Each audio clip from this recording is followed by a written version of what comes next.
नमस्कार दोस्तों, स्वागत है आपका स्टडी फॉर सिविल सर्विसेज में। वीडियो को पूरा देखिए। कोई भी आपका फीडबैक है, कोई सजेशन है, तुरंत वीडियो में कमेंट करके जरूर बताइए। अच्छा लगे तो वीडियो लाइक जरूर कर लीजिए और ऐसे वीडियो लगातार फ्री में पाने के लिए चैनल को तुरंत सब्सक्राइब कर लीजिए और बेल आइकन को जरूर टैप कर लीजिए ताकि आगे भी सारे वीडियो आपको मिलते रहे। यूट्यूब में फॉलो करते हैं तो प्लीज ये वाला फ्री टेलीग्राम चैनल जरूर ज्वाइन कर लीजिएगा। सारे नोटिफिकेशन, सारे अपडेट यहीं पे आते हैं, ध्यान रखिएगा। स्टडी फॉर सिविल सर्विसेज का कोई भी पेड ग्रुप अगर आपको ज्वाइन करना है तो सिर्फ 8564809690653086089753864455 यही नंबर है हमारे, सिर्फ जहां पे कॉल या व्हाट्सएप कर सकते हैं। इंस्टाग्राम पे हमारा पेज जरूर फॉलो कर लीजिएगा, स्टडी फॉर सिविल .सर्विसेज है। ट्विटर पे हमको जरूर फॉलो कर लीजिएगा, @study for civils है। सारे क्वेश्चन अटेम्प्ट करिए और स्कोर अपना तुरंत कमेंट करके बताइए। नमस्कार दोस्तों, स्वागत है आपका स्टडी फॉर सिविल सर्विसेज में। ब्लॉक एजुकेशन ऑफिसर यानी बीओ परीक्षा के लिए हम जो लगातार पेड क्विज़ेस को देख रहे हैं, कंटिन्यू कर लेते हैं उसको आज के फर्स्ट क्वेश्चन के साथ। पिछले सारे वीडियोस अगर आपने नहीं देखे हैं तो नीचे देखिए प्लेलिस्ट में भी होंगे, आप वहां से देख सकते हैं। और अगर आपको बीओ हमारे कोर्स में, पेड कोर्स में एडमिशन लेना है तो उसके लिए भी डिस्क्रिप्शन बॉक्स में ही नंबर्स दिए होंगे, आप उस पर कॉन्टैक्ट करके पूरी इन्फॉर्मेशन ले सकते हैं। तो चलिए बिना किसी देरी के शुरू करेंगे हम। भारत के लोकसभा और राज्य विधानसभाओं के सदस्यों के चुनाव में कौन सी चुनावी प्रणाली का इस्तेमाल किया जाता है, ठीक है। तो जो हमारे यहाँ देखिए विधानसभा यानी विधायकों के चुनाव होते हैं और लोकसभा के जो मेंबर्स कह लीजिए यानी कि सांसदों के चुनाव होते हैं, तो उसमें क्या होता है कि जो कैंडिडेट सबसे ज़्यादा वोट पाता है, जितने भी कैंडिडेट इलेक्शन में कॉन्टेस्ट कर रहे हैं, तो वो विजयी हो जाता है। तो इस सिस्टम को बोलते हैं first past the post system, यानी कि ऐसा कोई फिक्स क्राइटेरिया नहीं है कि उसको 50% मत लेके आना है या ऐसा कोई कंडीशन नहीं है। अगर मान लीजिए 100 मतदाता हैं, 100 में से 50 लोगों ने वोट डाला और कैंडिडेट हैं कितने, मान लीजिए 10 कैंडिडेट हैं, तो किसी एक ही कैंडिडेट को मान लीजिए 50 में से 27 वोट मिल गए, है ना। और बाकी जो है मान लीजिए दूसरे कैंडिडेट को कुछ 10 वोट मिले, है ना। तो चाहे यहाँ 10 मिलता या इसको 26 मिलता, अगर ये 27 भी पा जाएगा तो ये जीत जाएगा। तो यही सिस्टम है first past the post. Bharat में राजनीतिक दलों को मान्यता किसके द्वारा दी जाती है, ठीक है। तो जो भी पॉलिटिकल पार्टीज हैं जैसे बीजेपी, कांग्रेस, है ना, समाजवादी पार्टी, आम आदमी पार्टी, ये सब क्या है, इसको जो भी सर्टेन क्राइटेरियाज हैं उसको फुलफिल करने की कंडीशन में यहाँ पे रिकॉग्निशन दी जाती है इलेक्शन कमीशन ऑफ इंडिया के द्वारा। इलेक्शंस के लिए जो इलेक्ट्रॉनिक वोटिंग मशीन्स होती हैं, ईवीएम, है ना, जिसमें आप वोट डालते हैं, तो इसका प्रयोग पहली बार भारत में किस राज्य में किया गया। तो 1982 में केरला में एक नॉर्थ परवूर करके एक असेंबली कॉन्स्टिट्यूएंसी है, वहां पे बाई इलेक्शंस हुए थे, ठीक है। तो उसमें इलेक्ट्रॉनिक वोटिंग मशीन जो है इसको पहली बार यूज किया गया। 1977 में देखिए निम्नलिखित में से किस पार्टी की स्थापना श्री जयप्रकाश नारायण ने की थी, ये बताना है। तो यहाँ पे स्थापना का वर्ष देख लीजिए, इसमें जो है ये जनता पार्टी जो है इसकी स्थापना की गई। देखिए भारत में कितने राजनीतिक दलों को राष्ट्रीय दल का यानी कि नेशनल पार्टी का दर्जा जो है वो प्राप्त है। तो देखिए जैसे नेशनल पार्टीज होती हैं, ठीक है, स्टेट पार्टीज होती हैं, तो ये सब इसके बारे में प्रावधान होते हैं, ये पॉलिटी में आप डिटेल में पढ़ लीजिएगा। जैसे नेशनल पार्टी ग्रांट होने के 3 कंडीशंस होते हैं, उसमें से कोई एक फुलफिल हो रही है तो उसमें नेशनल दर्जा आपको मिल जाता है। जैसे आपको 2% लोकसभा की जितनी सीट्स हैं वो प्राप्त होनी चाहिए 3 अलग अलग राज्यों से। जैसे फिर दूसरी एक कंडीशन होती है कि आपको 4 अलग अलग राज्यों में स्टेट पार्टी का दर्जा प्राप्त हो, ठीक है। इसके अलावा एक तीसरी कंडीशन होती है जैसे 6% वोट्स जो है अलग अलग 4 राज्यों में ऐसे प्राप्त हो। तो इस तरीके की कंडीशंस होती हैं, है ना। तो ऐसे कंडीशंस को फुलफिल करने वाले 8 दल ऐसे हैं जो राष्ट्रीय पार्टी इनको प्राप्त है, जिसमें से इंडियन नेशनल कांग्रेस है, all India Trinamool Congress, Bahujan Samaj party, Bharatiya Janata party, communist party of India जो एक सीपीआई है और दूसरी एक सीपीआई-एम है ना, मार्क्सिस्ट वाली। तो ये दोनों को जो है ये नेशनल पार्टी का स्टेटस मिला हुआ है। इसके अलावा एक नेशनलिस्ट कांग्रेस पार्टी है और एक है नेशनल पीपल्स पार्टी, ठीक है। तो ये 8 कुल पार्टियां हैं। यहाँ पे 8वीं अनुसूची यानी कि जो हमारा ऑफिशियल लैंग्वेजेस वाला पार्ट है, तो उसमें कौन सी भाषा इसका जो है भाग है ये बताना है। तो डोगरी है, मैथिली, बोडो, पहाड़ी भाषा नहीं है इसमें, है ना। तो 22 में से ये 3 है, तो 1, 2 और 4 डी ऑप्शन। अब बोडो भाषा मुख्य रूप से भारत के निम्नलिखित में से किस राज्य में बोली जाती है, ठीक है। तो ये मेनली जो है असम में बोली जाती है, ऑप्शन ए। नेक्स्ट है तिरहुत लिपि का प्रयोग किस भाषा को लिखने के लिए किया जाता है, ठीक है। तो बिहार के रीजन में आप जो ये मैथिली देखते हैं ना, तो मैथिली को लिखने के लिए तिरहुत लिपि जो है इसको प्रयोग करते हैं, ध्यान दीजिएगा, ऑप्शन बी। अब 2011 में जो सेंसस हुआ था तो आंकड़े अभी हम वही पढ़ रहे हैं क्योंकि नया सेंसस अभी आया नहीं है। तो इसके हिसाब से 8वीं अनुसूची में जो कुल 22 भाषाएं हैं उसमें सबसे जो है कौन सी भाषा है जो सबसे कम लोगों के द्वारा बोली जाती है, ठीक है। तो 2019 में एक आंकड़े आए थे, लगभग जो है 26,000 के आसपास ही लोग हैं पूरे भारत में जो मात्र ऐसे हैं जो संस्कृत बोलते हैं। तो उसी के बारे में यहाँ बात हो रही थी। अब 8वीं अनुसूची के बारे में यहाँ पे गलत कथन हमको बताना है कि जब ये कॉन्स्टिट्यूशन हमारा इनेक्ट हुआ तो उस समय, अभी तो जैसे 22 भाषाएं हैं, उस समय सिर्फ 14 थी, ठीक है। तो ये ठीक है। अब इसमें गलत दूसरा स्टेटमेंट ये लिखा है कि 21वें संशोधन जो हुआ कॉन्स्टिट्यूशन में 1968 में, उसमें सिंधी भाषा को जोड़ा गया। तो सिंधी भाषा को यहाँ पे ऐड तो किया गया था, परंतु ये अमेंडमेंट 1967 में हुआ था। बाकी के 2 स्टेटमेंट्स भी पढ़ लीजिए, सही है यहाँ पे।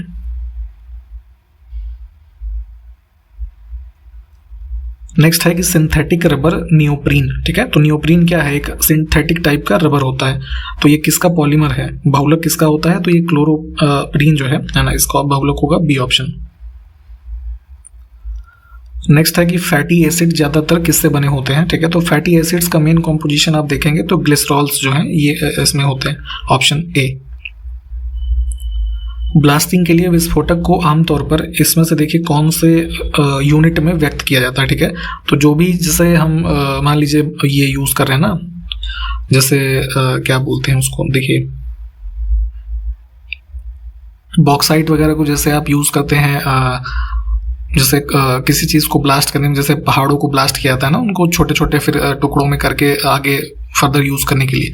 तो ऐसे जो हमारे एक्सप्लोजिव्स होते हैं, तो वहां पर जो हमारा एक्सप्लोजिव मटेरियल है उसको किलोग्राम में व्यक्त किया था, ठीक है, कि इतने किलो विस्फोटक जो है वो प्रयुक्त हुआ। निम्नलिखित में से किसका प्रयोग विस्फोटक के रूप में किया जाता है, ठीक है। तो जैसे अभी पिछले क्वेश्चन में हमने देखा, तो वहां पे जैसे हम किलोग्राम में स्पेशली व्यक्त कर सकते हैं, जैसे हमारा ये होता है ना डायनामाइट, है ना, जो मेजरली एक्सप्लोजिव के रूप में यूज होता है, ठीक। तो उसी क्रम में यहाँ पे देखिए इस क्वेश्चन में, तो नाइट्रोग्लिसरीन जो है ऑप्शन डी में है ना, इसको विस्फोटक के रूप में यूज किया था। इसमें होता क्या है कि ग्लिसरॉल जो होता है ये प्लस इसमें मिक्सचर होता है नाइट्रिक और सल्फ्यूरिक एसिड का, इससे मिलकर के ये हमारा बनता है और इसको एज ए एक्सप्लोजिव यूज किया जाता है। और इसकी जो सबसे पहली कह लीजिए इसको बनाया गया, तो ये अराउंड जो है 1846 AD में इसको बनाया गया था, ठीक है। तो ध्यान रखिएगा इसको भी। सीटेन नंबर जो है इज द मेजर ऑफ, यानी कि सीटेन नंबर किसका एक माप है, ये बताना है यहाँ पे। तो देखिए यूपीपीएससी आयोग के द्वारा काफी एक फेमस क्वेश्चन है, फेवरेट क्वेश्चन उनका, कई बार हर अलग अलग एग्जाम में ये पूछते रहते हैं। तो सीटेन नंबर संबंधित होता है हमारा जो एक फ्यूल होता है डीजल, है ना, डीजल से। सीटेन नंबर में होता क्या है कि जैसे जितना ये नंबर अधिक होगा किसी हमारे फ्यूल का, है ना, उतना अच्छा उसका कंबशन होगा इंजन के, सॉरी व्हीकल का जो इंजन है उसके अंदर, है ना, उतनी अच्छी तरीके से वो बर्न होगा। तो उसी से संबंधित है सीटीएन संख्या, यानी कि डीजल से। और वहीं हम पेट्रोल की बात करें तो पेट्रोल से संबंधित होता है ऑक्टेन नंबर।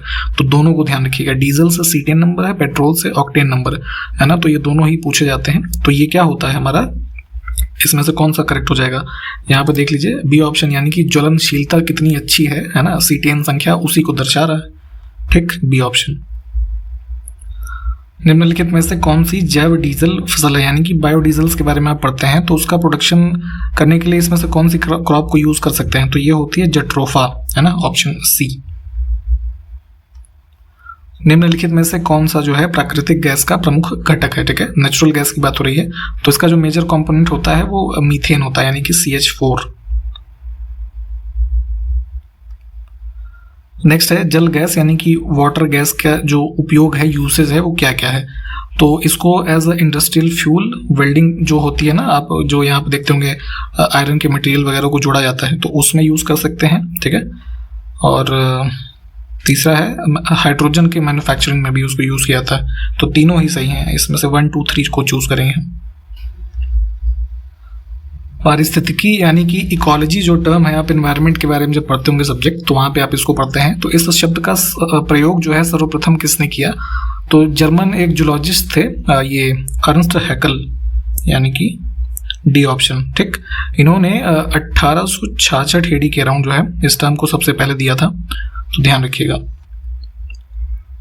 फोटोकेमिकल स्मॉग जो होता है उसमें हमेशा क्या होगा ये बताना है, ठीक है। तो अभी यूपीपीएससी का जो अपर पीसीएस का एग्जामिनेशन होता है 2022 के प्रीलिम्स में, इससे संबंधित ही एक क्वेश्चन भी पूछा गया था। तो ये सब टॉपिक्स जो है काफी इंपॉर्टेंट होते हैं। तो फोटोकेमिकल स्मॉग बेसिकली एक प्रकार का कह लीजिए हमारा एयर पोल्यूशन है। कैसे होता है, जो कि आपके जो वेहिकुलर एमिशंस हैं, जो मोटर वाहन है, इन सब के धुएं से निकलता है। इसके अलावा जैसे एग्रीकल्चरल वेस्ट आप जलाते हैं तो उसके द्वारा जो चीज़ें निकलती हैं उन सब से मिल करके फोटोकेमिकल स्मॉग की घटनाएं जो है ये होती हैं एयर पोल्यूशन। तो हमेशा आप देखेंगे तो इसका सबसे मेजर कंपोनेंट जो होगा वो ओजोन होती है, ओजोन गैस यानी कि O3। ठीक, तो थोड़ा डिटेल में भी और देख लीजिएगा। ऑप्शन फिलहाल ए करेक्ट होगा। देखिए पृथ्वी का औसत तापमान जो है वो कितना है यहाँ पे वो बताना है। ठीक है, तो सेल्सियस में देखेंगे तो लगभग 14 डिग्री सेल्सियस जो है, फॉरेनहाइट में लगभग 57 डिग्री हो जाता है। ठीक, तो सी ऑप्शन करेक्ट होगा। लेकिन ये सिर्फ हम जैसे एक एवरेज मानेंगे औसत तापमान। जैसे भारत देश की हम बात करें तो वर्ष में अलग अलग समय पे जाहिर सी बात है अलग अलग तापमान होगा, क्योंकि जलवायु अलग होगी, है ना। ओशन करंट्स की वजह से एवरेज टेम्परेचर जो पृथ्वी का है उस पर फर्क पड़ता है। इसके अलावा जो प्रेसिपिटेशन है, सनलाइट है, तो ये सब फैक्टर्स होते हैं अलग अलग। परंतु एक एवरेज अगर हम देखें तो ये क्या है 14 डिग्री।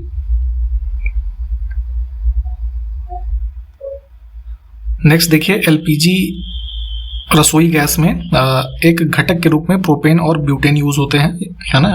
तो यहाँ पे पहला स्टेटमेंट यही पे ध्यान से देख लीजिएगा इसको कि एलपीजी में क्या क्या होता है, प्रोपेन और ब्यूटेन तो होगा ही, इसके अलावा एक सल्फर युक्त यौगिक मिलाया जाता है। क्यों मिलाया जाता है ये बताना है। ठीक, तो ये गैस के रिसाव का आसानी से पता लगाने की सुविधा प्रदान करता है। क्यों करता है, क्योंकि जो आप जैसे देखते हैं ना कि कभी आपके घर में जो एलपीजी सिलेंडर है उसमें से लीकेज होगी तो आपको एक स्मेल आती है। ठीक है, तो इसी सल्फर कंटेनिंग यौगिक से की वजह से आती है। ये क्या होता है, इसका नाम भी कई बार पूछा जाता है, तो इसको बोलते हैं इथाइल मरकैप्टेन। ठीक है, तो इसको भी ध्यान रखेंगे।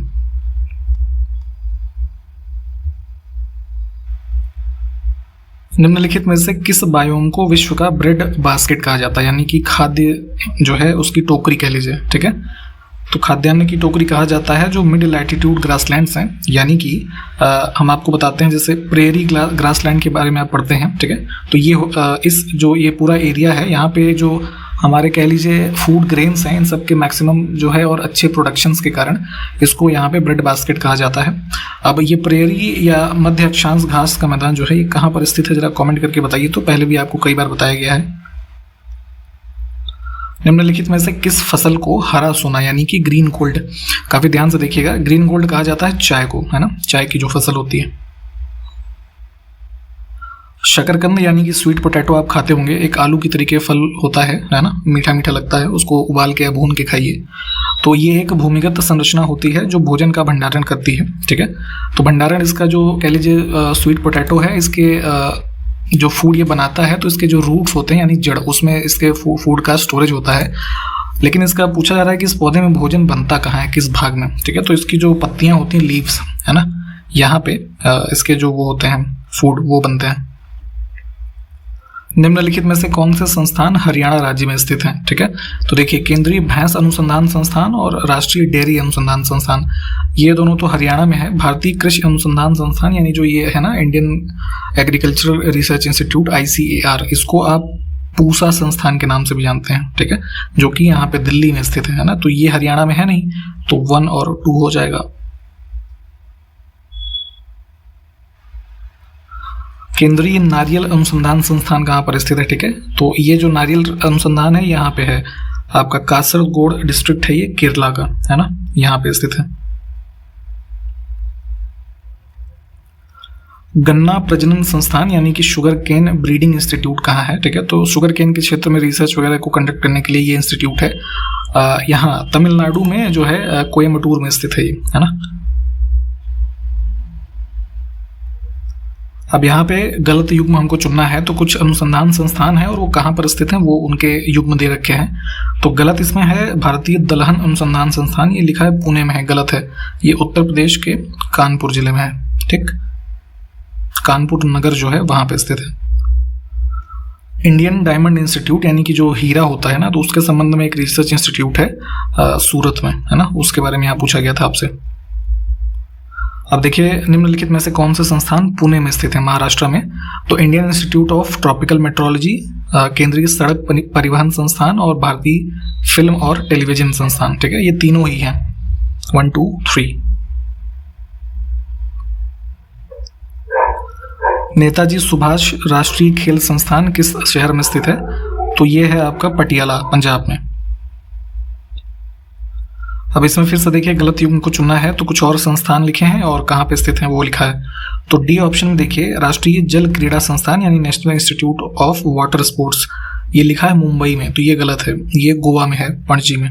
ठीक, गोवा कभी जाएंगे आप तो देखिएगा। भारतीय पेट्रोलियम और ऊर्जा संस्थान Indian institute of petroleum and energy, ये कहाँ पर स्थित है? तो ये विशाखापट्टनम में है। ठीक है, ये इंस्टीट्यूट्स की लिस्ट पूरी आपको पता होनी चाहिए, ये पूछे जाते हैं। देखिए मेडिसिन का एक टाइप होता है होम्योपैथी, ठीक है, जो व्हाइट कलर की गोलियां होती है ना मीठी मीठी, कभी आपने खाई हो, तो उसके संबंध में नेशनल इंस्टीट्यूट ऑफ होम्योपैथी जो है वो कहाँ पे स्थित है ये बताना है। तो ये वेस्ट बंगाल में है, कोलकाता में। इसमें गलत युग्म चुनना है फिर से। तो देखिए फलों में इसमें से और चींटी का डंक है ना, तो इन सब में क्या कौन सा एसिड पाया जाता है ये लिखा है। तो गलत वही चींटी का डंक वाला ही है, कार्बोनिक अम्ल लिखा है, गलत है। चींटी जो काट लेती है या जैसे मधुमक्खी काट लिया है ना, तो इन सब डंकों में जो है फॉर्मिक एसिड होता है ना। बाकी के सब ठीक है, इनको देख लीजिए। सरसों का तेल जो होता है, ठीक है, कड़वा तेल आप जिसको कई बार गांव के स्तरों पे बोला जाता है कई जगह पे, तो उसमें कौन सा एसिड पाया जाता है ये बताना है। ठीक है, तो यहाँ पे एक एसिड होता है एरोसिक एसिड, है ना, ये पाया जाता है। मिर्च जो होती है किस कारण से तीखा उसको आपको खाने पे स्वाद लगता है? तो तीखापन होता है, उसमें कैप्सिसिन पाया जाता है। ठीक, कैप्सिकम जैसा शिमला मिर्च होता है ना, तो ये सब चीजें आप इससे रिलेट करके याद कर सकते हैं। अनाजों की रानी यानी कि क्वीन ऑफ सीरियल्स, ठीक है, तो इस नाम से कौन सी फसल जो है विख्यात है? तो मक्का यानी जो मेज क्रॉप होती है उसको आप जानते हैं अनाजों की रानी के रूप में। आम के पौधों में होने वाली लिटिल लीफ बीमारी जो है किसकी कमी से होती है? ठीक, तो यहाँ पे जिंक जो है ना, इसकी अगर कमी होगी तो लिटिल लीफ बीमारी होती है इससे आम के पौधों में। पूर्व प्रधानमंत्री इंदिरा गांधी जी की जो हत्या हो गई थी, ठीक है, तो उसकी हत्या की जांच करने के लिए कौन सा आयोग बनाया गया था? तो यहाँ पे 1984 में ये आयोग बना था, थक्कर आयोग, है ना, ऑप्शन ए। सुभाष चंद्र बोस जी की जो मौत हो गई थी, ठीक है, तो उसकी फिर से जांच करने के लिए कौन से आयोग का गठन किया गया था ये बताना है। तो यहाँ पे मुखर्जी आयोग जो है इसका गठन हुआ आपका जो है 1959 में हुआ था ये, है ना।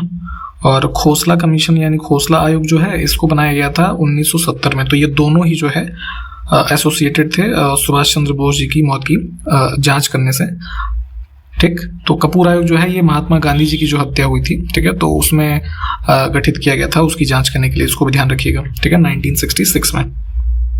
तो ए और सी फिलहाल ये करेक्ट हो जाएगा। नेक्स्ट है पीसी होता समिति 2004 का उद्देश्य क्या था? ठीक, तो एक पीसी होता कमेटी बनाई गई थी वर्ष 2004 में, तो जो भारत में सिविल सर्विसेज हैं, ठीक है, तो उनमें क्या सुधार हो सकते हैं उसके संबंध में रिकमेंडेशन देने के लिए। तो डी ऑप्शन करेक्ट है हमारा। किसानों की समस्याओं का पता लगाने के लिए स्वामीनाथन, देखिए ग्रीन रिवॉल्यूशन के बारे में आपने पढ़ा होगा, तो एमएस स्वामीनाथन जी का जो नाम जानते होंगे, तो उन्हीं के अध्यक्षता में आयोग गठित किया गया था वर्ष 2004 में। ठीक है, उस समय की भारत में जो किसान हैं उनके बीच क्या समस्याएं हैं उन सबको आइडेंटिफाई करना और उसको दूर करने के रूप में सुझाव देने के लिए। देखिए नॉन बैंकिंग फाइनेंशियल कंपनीज जो होती हैं एनबीएफसी, ठीक है, तो इसके संबंध में सुधार क्या हो सकते हैं एनबीएफसीज में, उसके लिए गठित की गई थी समिति एसी शाह की अध्यक्षता में। ठीक है, तो ये वर्ष हमको बताना है कि कब की गई थी, तो ये हुई थी 1992 में, यानी कि डी ऑप्शन है ना। अब पंचायती राज संस्थान जो है इससे संबंधित समिति को हमको चुनना है। तो पंचायती राज संस्थानों के संबंध में अलग अलग वर्षों में कई सारी कमिटीज गठित की गई हैं उनके रिफॉर्म्स को लेके, उनके एस्टेब्लिशमेंट को लेके। ठीक है, तो उसी क्रम में यहाँ पे अशोक मेहता समिति, जैसे इन्होंने 2 टायर सिस्टम का रिकमेंडेशन दिया था पंचायत के लिए, बलवंत राय मेहता ने 3 टायर का दिया था। तुंगन समिति भी जो है ये इसको गठित किया गया था 1988 में। ठीक है, तो इसने भी रिकमेंडेशन कुछ दिए थे। बलवंत राय मेहता की बात करें तो ये जनवरी 1957 में किया गया था इसको। ठीक, और अशोक मेहता की भी बात करें तो ये दिसंबर 1977 का है। ठीक, तो इसमें तीनों ही संबंधित हैं। बेरोजगारी आकलन से संबंधित समिति कौन सी है? ठीक है, तो अनएम्प्लॉयमेंट का असेसमेंट करने के लिए कि भारत में जो ये देखिए कमेटी ये है दंतेवाला कमेटी, यानी कि सी ऑप्शन, इसको गठित किया गया था 1977 में। ठीक है, और इन्होंने अपनी रिपोर्ट 1978 में दी थी। तो उस समय की जो बेरोजगारी की स्थिति थी उन सबका असेसमेंट करने के लिए इसको गठित किया गया था। डिजिटल भुगतान की सुविधा के लिए भारत में QR कोड, ठीक है, जो आप भीम UPI ये सब चीज़ें यूज़ करके पेमेंट करते हैं ना, एक कोड को स्कैन करके, QR कोड जिसको बोलते हैं, तो इसका फुल फॉर्म होता है क्विक रिस्पॉन्स कोड। ठीक, तो QR कोड की प्रचलित प्रणाली की समीक्षा करने के लिए किसकी अध्यक्षता में एक समिति का गठन किया गया था? तो 2019 में ये DB फाटक जो है, इनकी अध्यक्षता में एक समिति गठित की गई और उन्होंने रिकमेंडेशन दिया था कि QR सिस्टम जो है काफ़ी ज़्यादा पॉपुलर है, तो इसको प्रोत्साहित करना चाहिए भारत में। ठीक है, तो इसी वजह से आप देखते हैं कि भारत में लगातार जो है इसके संबंध में इसका एक्सटेंशन किया जा रहा है, ठीक है, QR सिस्टम्स का, ताकि डिजिटल लेन देन जो है इन सबको बढ़ाया जा सके। तो नाम ध्यान रखेंगे, DB फाटक। भारत में क्रिकेट के लिए सुधारों की सिफारिश करने के लिए कौन सी समिति गठित की गई थी? ठीक है, तो वर्ष 2015 के टाइम पीरियड में यहाँ पे एक समिति बनाई गई थी, लोढ़ा समिति। ठीक है, ऑप्शन डी। भारत में गरीबी के आकलन से संबंधित समिति को चुनना है इसमें से, तो देखिए DT लाकड़ावाला समिति, सुरेश तेंदुलकर समिति और YK अलग, ये तीनों ही संबंधित हैं भारत में जो ये पॉवर्टी है इसके असेसमेंट से। लाकड़ावाला समिति जो है बनाई गई थी 1989 में। ठीक, सुरेश तेंदुलकर समिति 2005 की है और YK अलग की बात करें तो ये जो है अराउंड 77 की है। ठीक, तो तीनों ही हैं, हम इस पर से 1, 2, 3 ऑप्शन को चुनेंगे। ठीक, तो यहाँ तक हमने सारे क्वेश्चंस आज के वीडियो में कंप्लीट किए हैं। आप इनको प्लीज़ देखें, जो क्वेश्चंस मैंने आपसे पूछे होंगे प्लीज़ उसको कमेंट करके बताइएगा। हम आपसे इन्हीं सब बातों के साथ यहाँ पे विदा लेंगे, नेक्स्ट वीडियो में मिलते हैं, तब तक के लिए नमस्कार, जय हिंद।